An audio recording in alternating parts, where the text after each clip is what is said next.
Ассаламу алейкум, уважаемые телезрители, дорогие друзья.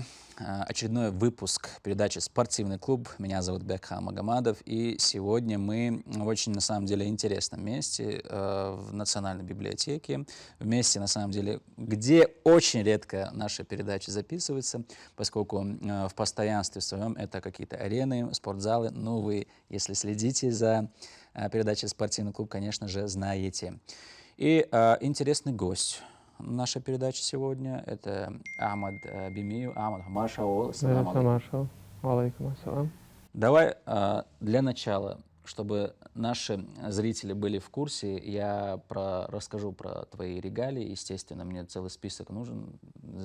Не смогу я все это, не смогу просто озвучить без данного списка. Но первое, что хочется отметить, это 2017 год, чемпионат Северокавказского федерального округа среди юношей. И ты, получается, там стал первым, да? Да, первым в своей категории. Да. Чемпионат СКФО уже по классическим шахматам среди мужчин 2019 года. Это такое знаковое событие, получается, поскольку официально с нашей республики, если я правильно понял, на СКФО победителями пока не становились, именно среди мужчин. Я прав? Да, правильно. И это считается таким, действительно большим достижением, 2019 год. Ну, для меня это было, конечно, очень сложное соревнование. Состав был сильный. Желание было победить. В итоге, после 9 кровопролитных партий, набрав большое количество очков, получил занять первое место. И потом, после всего этого, я узнал, что я первый чемпион СКФО среди взрослых, который стал. Это ты после уже соревнований? После соревнования узнал. И какие ощущения? Было... Узнать, что ты первопроходец, так сказать. Было приятно, конечно, такое осознавать. И больше желания появилось даже стремиться к дальнейшим успехам, уже перейти на чемпионат России. Угу. Ну, тут много регалий. Я предлагаю сделать следующее. Будем с тобой знакомить наших телезрителей, ну и, собственно, местами говорить о результатах. Давай так сделаем. Аман, расскажи, пожалуйста, сколько тебе лет и откуда ты? Мне 26 лет, я из села Пролетарска, Грозненского района. Грозненского района, уже 26 лет тебе, 26 да? лет. А сколько ты шахматами занимаешься, увлекаешься, ну и во сколько начал? Увлекаться я начал шахматами 6 лет, меня научил дедушка эти шахматы играть. Со временем потихоньку обучался, а когда мне исполнилось 7 лет, я уже начал выступать на соревнованиях, на любительском уровне. Когда вот первый раз в своей жизни занял 3-е место на этих соревнованиях, появилось больше желания. И вот где-то после 10 лет, можно сказать, я стал активно заниматься, тренироваться, выступать на соревнованиях, побеждать. И вот так вот пошло занятие шахматами. Ну, дедушка хорошо играл? Дедушка в то время хорошо играл, да. Он сам, когда был молодой, выступал на соревнованиях, получалось занимать призовые места. Вот. И так получилось, что мне передал свой опыт шахматный. Он, получается, был твоим первым тренером? Да, мой первый тренер, можно сказать. Ну, в то время, наверное, ты все-таки в Грозненском районе выступал во многом, да? Да. Да. Помнишь ли ты свой первый выезд и каково это было? Первый выезд. У нас в основном соревнования проходили в первой школе. Там вот выявляли таланты, кто хорошо играет, и вот кто занимает там первые места. В дальнейшем уже выезжали уже на республиканские и городские соревнования. То есть я играл практически все первые соревнования свои. Ты вот в то время, учась в школе, это же типа хобби было, такой интерес, да? Думал ли ты о том, что в дальнейшем шахматы, свяжешь свою жизнь с шахматами и будешь уже на высоком уровне выступать? Вот это даже в голову не проходило, на самом деле. Я думал просто, как вы сказали, это увлечение, хобби. Чтобы шахматы нравились, играл. Потихоньку, со временем, все больше и больше углублялся в этот вид спорта. Ходил на борьбу, в футбол ходил, но именно шахматы больше всего заинтересовали. И вот со временем, чем больше я турниров играл, тем больше выступал, втягивался. И вот уже к концу 6-7 класса я уже понимал, что надо идти туда, в это направление, стараться тренироваться, выступать. И вот так вот и получилось, что я продолжал играть в шахматы и до сих пор играю в них. Вот очень интересный момент, то есть момент выбора человека, да? Вот у тебя есть, так сказать, выбор. Есть футбол, есть единоборство, и есть шахматы. Вот как этот выбор проходит? Как ты определился, что именно вот это вот направление шахматы — это твое, и в дальнейшем ты хочешь именно в данном направлении развиваться? Почему мне именно шахматы понравилось? Скорее всего, дедушка он хотел, чтобы я играл в шахматы. Он со мной именно шахматы увлекался. Вот ради него, чтобы он радовался моим успехам, пошел по этим стопам. Больше всего. Ходил на соревнования по борьбе, боялся того, что я могу сломать себе руку, повредить себя. На футболе то же самое было, поэтому он отдал предпочтение шахматам, и я, чтобы ему сделать приятно, решил идти именно по шахматам.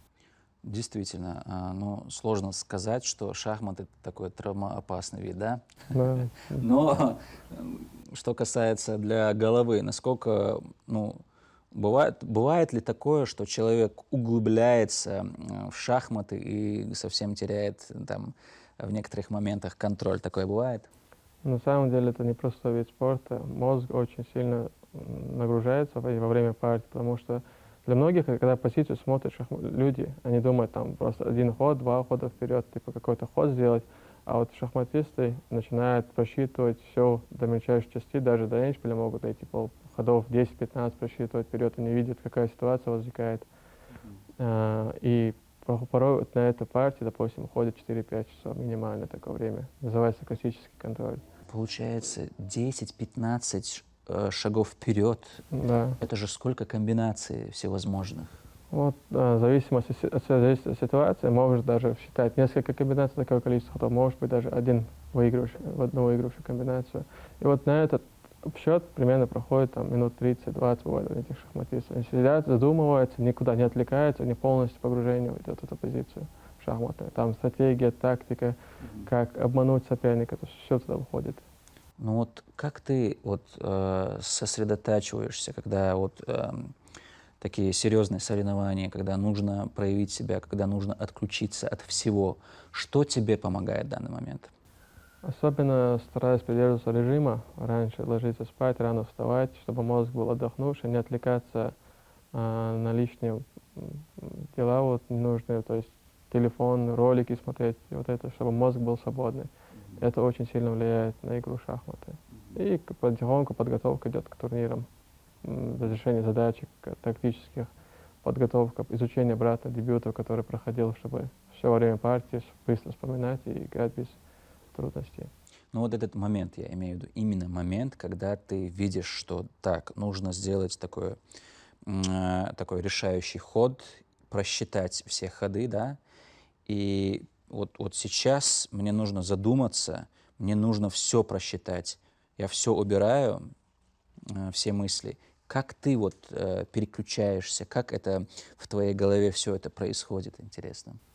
Это уже на автомате, можно сказать, потому что столько играть эти шахматы. Вот бывает такое, что уже понимаешь, что видишь позицию, все, тут надо уже сосредоточиться полностью. Вот, на основном шахматисты многие держат, закрывают уши, вот так вот такую стойку становятся, и все, им ничего не мешает, они глаза только на доску смотрят. Типа весь обзор отключается, Да, обзор, и вот тут начинается уже полный просчет варианта. Так все это статически в голове, как будто эта доска у тебя в голове перемещается, эти ходы, все ходы там. Вот то, что ты смотришь, то, что считаешь, анализируешь, какая у тебя позиция, тебе нужно ли в эту позицию идти. И вот этот ключевой момент занимает очень большое количество времени. После этого ты уже, если эта комбинация хорошо прошла, можешь спокойно эти шахматы играть дальше, добивать соперника, получив выигранную позицию. Но бывает, что очень большое перенапряжение, из-за этого шахматисты могут где-то просчитаться в одном варианте и получить очень легкую проигранную позицию. И это маленький удар бывает даже. Ну, это, я думаю, скорее всего, когда вот либо ты хорошо не готовился, либо если какой-то серьезный старт, да? Скорее всего, в таких моментах. Нет, сам еще психология очень сильно влияет. Вот ты сидишь, ты видишь, что позиция уже выиграна, надо просто досчитать до конца все. И вот какие-то волнения, там тоже, может быть, даже нехватка времени во время партии. То есть, когда время заканчивается, надо быстро все считать. И вот весь этот процесс очень сильно влияет, и в моменте можешь где-то упустить возможность и из-за этого поплатиться, то есть шахматной партии, проиграть ее. Ну, я человек, который, честно, знает только ходы, просто ходы. Я, ну, естественно, не разбираюсь. Бывает ли такое в шахматах, что соперник, ну или ты, специально делает такой ход, чтобы, так сказать, прикормить, чтобы, ну, обманный такой ход, такой финт, я бы сказал, в футболе, но в шахматах такое не используется, скорее всего. Это частое явление в последнее время стало шахмата, потому что сейчас у всех есть компьютеры. В базе соперников можно найти любого игрока, и каждый игрок старается тебе готовиться, узнают то, что ты играешь, как ты играешь, в каких позициях себя хорошо чувствуешь. И вот чтобы из этой позиции, с зоны комфорта тебя вытащить, они подготовили какой-то вариант, типа жертвует пешку, ты должен разобраться, получается. Если ты успел подготовиться к этому варианту, то нормально, ничего не проходит. Вот такие моменты тоже бывают очень часто. То есть, получается, у каждого шахматиста, ну, у которого хороший уровень, есть свой стиль игры. Да. Есть три стиля: атакующий, позиционный и защищающий стиль, то есть защитный стиль. Какой у тебя? Я комбинирую все стили. Бывает, ну, часто люблю атаковать очень сильно. Атаковать Да. любишь? В зависимости от соперника тоже зависит. Если он атакующий шахматист, лучше его подождать, выждать его атаку и потом переходить к контрнаступлению. А для тебя вот с кем сложно играть? С атакующим, с защищающимся? Каким шахматистом? На самом деле сложнее всего с защищающим шахматистом, потому что они выстраивают такую оборону, что нужно пробивать, нужно прикладывать много сил. Они вот стараются просто ждать ошибки моей. То есть где-то просчеты мои и на тактике переиграть. То есть бывают такие моменты. Если ты пытаешься выиграть партию, конечно, тебе нужно мучиться, а если ничья устраивать, то обоюдное согласие происходит. Смотри, вот что отличает среднего шахматиста? Ну, давай возьмем чемпиона СКФО и чемпиона России. Вот какая разница между ними?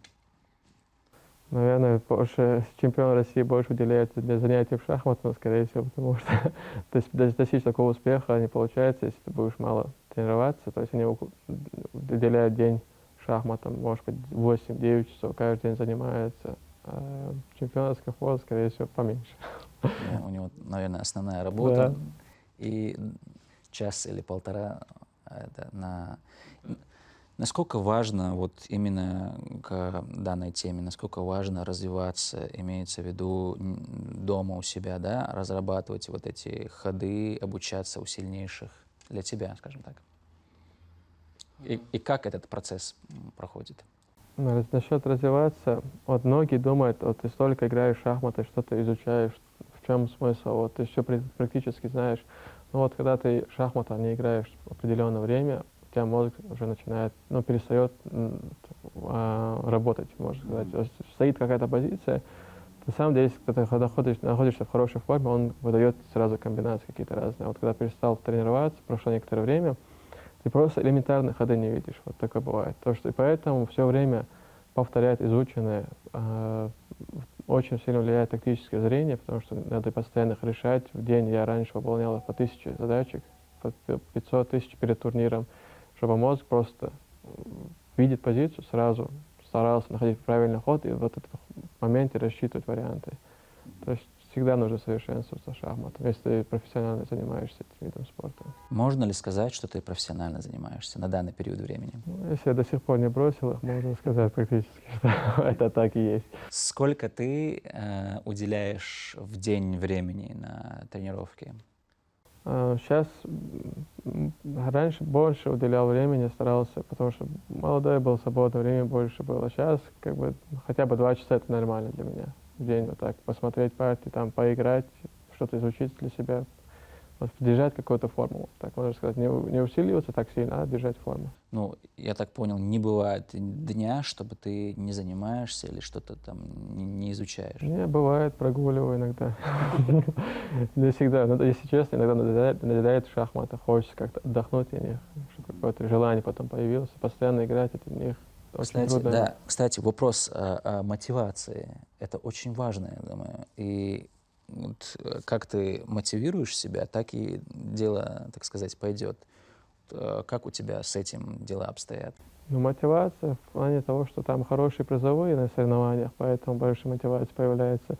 То есть играешь в шахматы, немного напрягся и поиграл, можно хорошие деньги заработать. Вот больше всего самое, которое лучше мотивация в последнее время, мне кажется. Потому что можно реально зарабатывать на этом деньги хорошие. Вот здесь уже поподробнее. Здесь интересно, я думаю, будет. Сколько можно заработать в шахматах? Ну вот, последний турнир, где я играл, в Евпатории. Первое место там... В Крыму, да? Да, в Мгм. Крыму. Первое место там давали 75 тысяч, второе 50 и третье 40 или 35 тысяч. Вот я занял третье место за 2 дня игры в шахмат 35 тысяч. Это какой этап был? Это Всероссийский этап был. всероссийский Там этап. очень много сильных шахматистов было. Ну вот, но главное, нужно играть и заниматься. Если не достигать успеха, конечно, будет сложно подать призовые. Там состав, конкуренция очень большая. Минимум на одном турнире 100 человек играет. И нужно эти все 100 обойти по количеству очков. Если приравнивается, там уже дополнительные показатели влияют. Так что там это только на таких. Бывает, что еще больше призовые фонды, но туда надо попасть еще. Там, ну, конкуренция, конечно, там очень сильно еще возрастает более. Это такие, просто, ну, такие минимальные такие призовые, которые... Ну, это я так понял, чем выше уровень, тем и, так сказать, ценник выше. Да, если, кстати, добиться успеха в шахматном плане, то есть получить звание гроссмейстера, многие страны таких шахматистов приглашают, им полностью обеспечивается проживание, питание, перелет, если надо, или поезд. И еще дают сверху стартовый, то, что он просто участвует в этом турнире. То есть он звание гроссмейстера имеет, как бы это считается престижно для них, то, что много гроссмейстеров.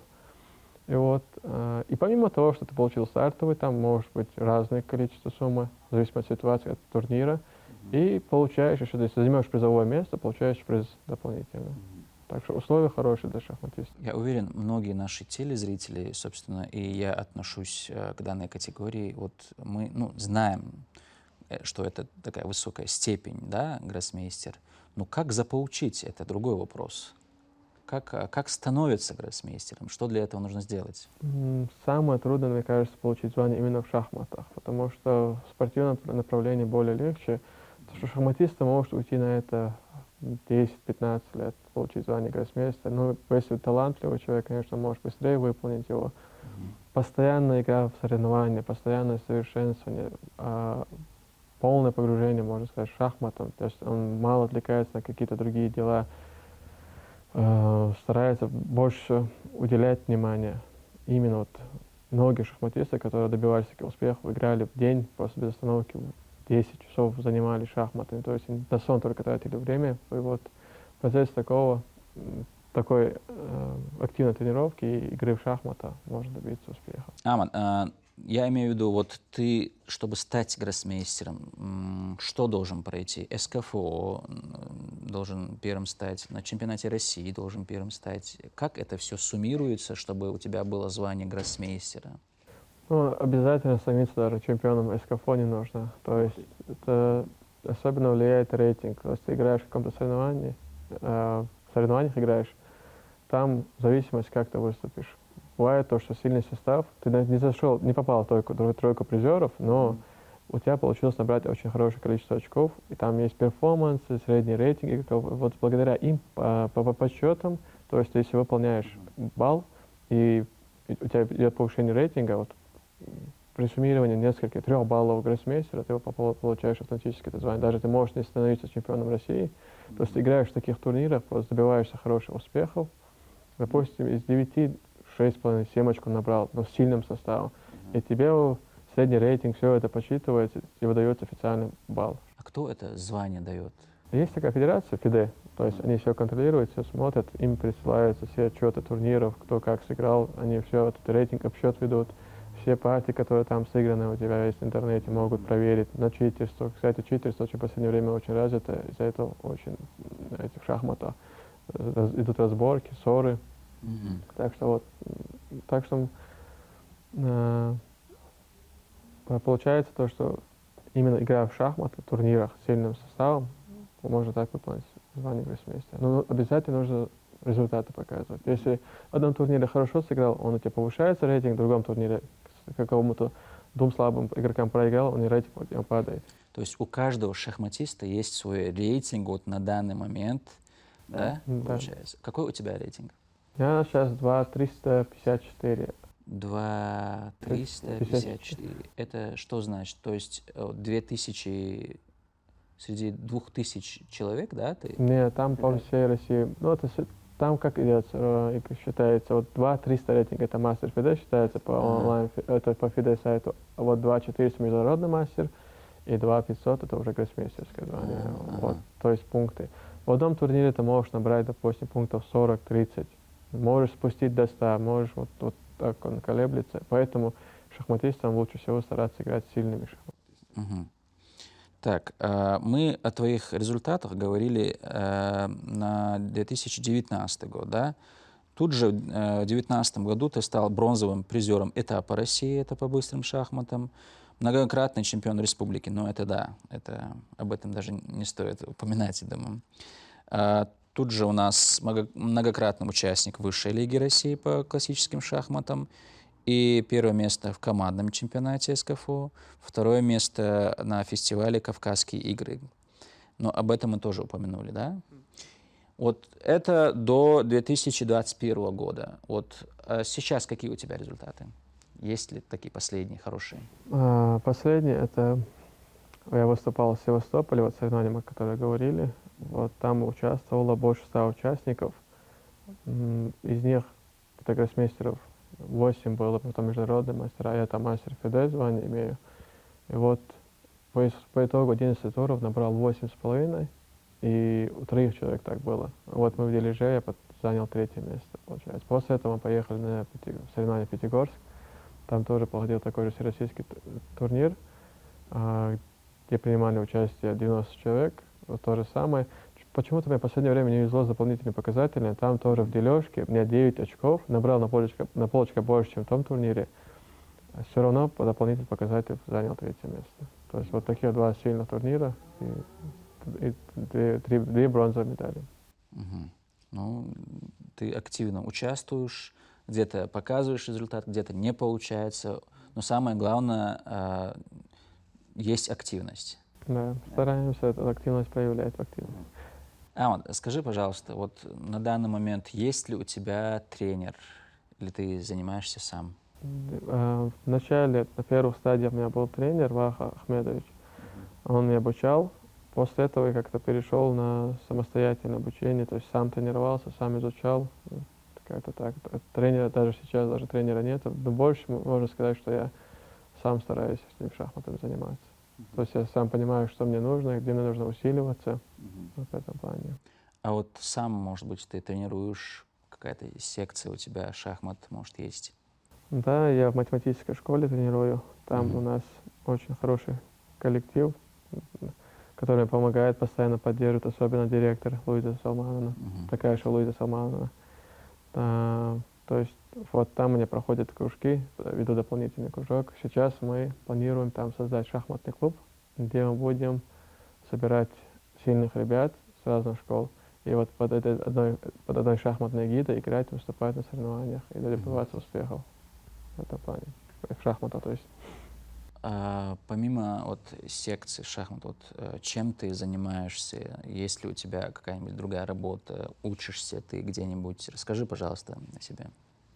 Кроме шахмат, я учился до этого, закончил.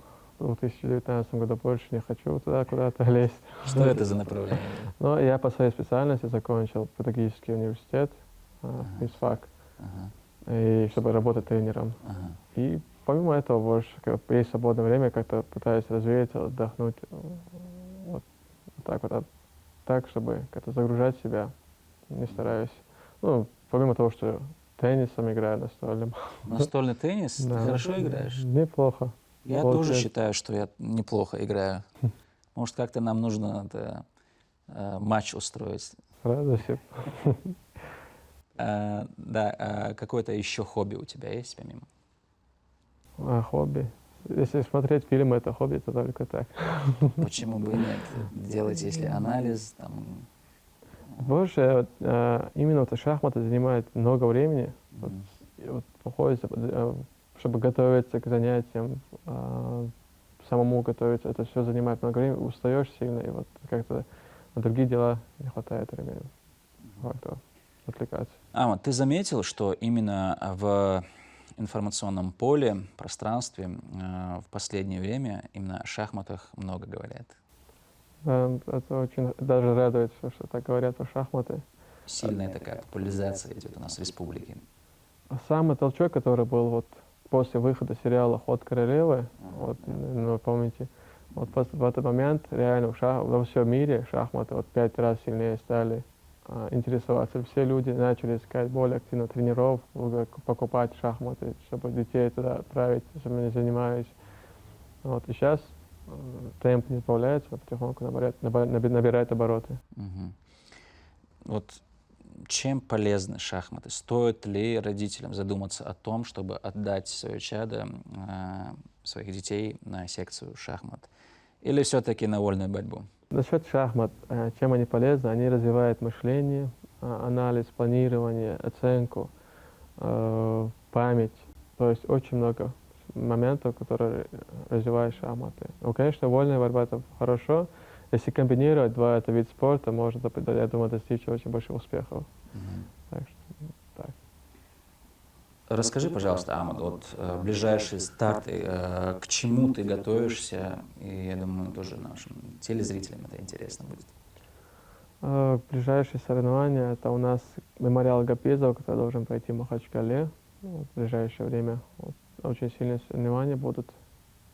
Вот к нему готовлюсь. Мгм. Он когда пройдет? Вот в октябре должен пройти с 22 по 25 числа. Вот так. Амад, вот такой вот у меня вопрос. В информационном поле, как я уже ранее сказал, активно идет такая хорошая такая популяризация, пропаганда именно шахмат. Но что касается именно наших, так сказать, шахматистов, ты чувствуешь, как уровень растет в республике? Подрастающее поколение, у нас очень много талантливых шахматистов, перспективных. Если они, конечно, будут дальше заниматься, трудиться, добьются тоже хорошего успеха. Очень много ребят есть. Бывает некоторым сложно, там трудности возникают по учебе. Бывают моменты, что родители дают ребят на очень разные дополнительные занятия, то есть изучение английского, то есть им немного сложновато проходится, но если будут преодолевать все трудности, заниматься и дальше стараться, то есть добьются хороших успехов. Очень перспективные ребята у нас есть. Итак, тоже очень интересный вопрос. Вот бывают легкие такие партии, бывают легкие соревнования, но бывают и такие трудные, да, на которых тебе прям ну, конкретно приходится все усилия, так сказать, вложить в это. Расскажи, для тебя какой был ну, самый сложный старт? Вот самый сложный турнир это участие в высшей лиге чемпионата России среди мужчин. Только туда проходят только 3 человека от каждого округа. То есть СКФО, если попал в тройку призеров, ты имеешь право там участвовать. Там все сильнейшие шахматисты России играют. То есть там просто даже одну партию сыграть — это очень большая нагрузка. Потому что все титулованные шахматисты, я один там был с самым маленьким званием, самым маленьким рейтингом, то первый раз, когда я там участвовал, после того, как я занял призовое место. Ты сыграл партию, бывает на таких легких турнирах, ты даже проиграл сильному игроку, ты в следующий тур можешь играть с слабым шахматистом, отдохнуть, а там ты проиграл, ничья, выиграл, без разницы, попадается еще сильнее соперник. И одна партия у меня была такая самая запоминающаяся, которую я играл с 3 часов до 11 ночи, то есть вот так вот. Это против чемпиона Олимпиады среди школьников был шахматист такой. Я его мучил, еле как довел до ситуации такого, что он допустил одну ошибку, после этого я выиграл партию.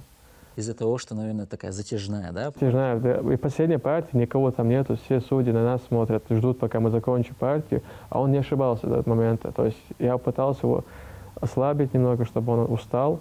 И я-то в этот момент, когда делал ход, приседал немного, чтобы не заснуть во время партии.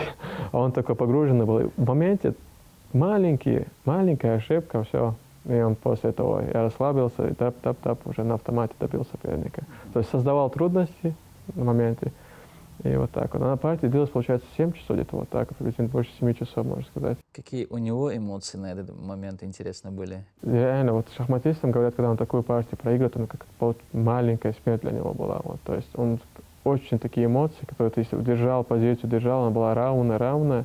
И в моменте, то есть он ошибся, и все, для него это удар. Столько потратить энергии, сил на эту партию, ее проиграть, это очень обидно для него бывает. Просто у меня была со стороны немного создающая давление, я ее использовал, я и так ничего не терял, поэтому ему приходилось защищать, он тратил много энергии.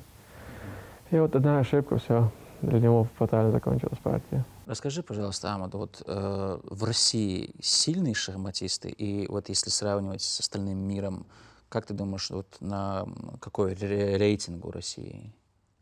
В России очень много шахматистов, многие из них входят в топ-100 сильнейших шахматистов.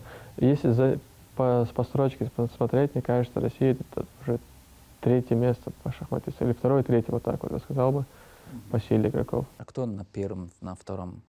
Но именно если сравнивать одного игрока, то есть если сравнивать одного игрока, то это Норвегия, там Магнус Карлсен, непобежденный чемпион, то есть это абсолютная машина шахмат, очень сильно играющая. А так, если сравнивать большинство количества игроков и средний рейтинг, на первом месте, мне кажется, Америка, и второе это уже Индия или Китай, вот так вот. Ну, Россия раньше была самая сильная держава в этом плане, то есть самая сильная шахмата. Конкуренция возросла, молодое поколение подоспело, у них очень большие рейтинги и очень сильно играют. Хотя я не так сильно увлекаюсь, интересуюсь шахматами, ну, то имя норвежца я тоже, да, знаю, слышал. Вот скажи, почему он вот настолько сильный шахматист? В нем сосредоточен, то есть, потому что он, во-первых, как талантливый в этом плане был, то есть гений шахмат, и плюс еще усердство большое. То есть он... То есть одним талантом ты не пройдешь? Да, талант может до какого-то уровня довести, но усердство это очень сильно влияет. То есть он ночами, днями занимался шахом, добился таких успехов. Амад, Дейл Рейс Хилл, что принял участие в нашей передаче, это было крайне интересно. Я надеюсь, наши телезрители, особенно маленькие телезрители, нас слушают, и они тоже заинтересуются, потому что, ну, действительно, когда ты развиваешься не только физически, но и умственно, это в тебе, так сказать, двойная сила. Я тебе желаю в предстоящих стартах победы и, ну, естественно, самого высшего звания в твоем деле. Уважаемые телезрители, на этом у нас все. Смотрите передачу «Спортивный клуб» на канале «Война». До свидания.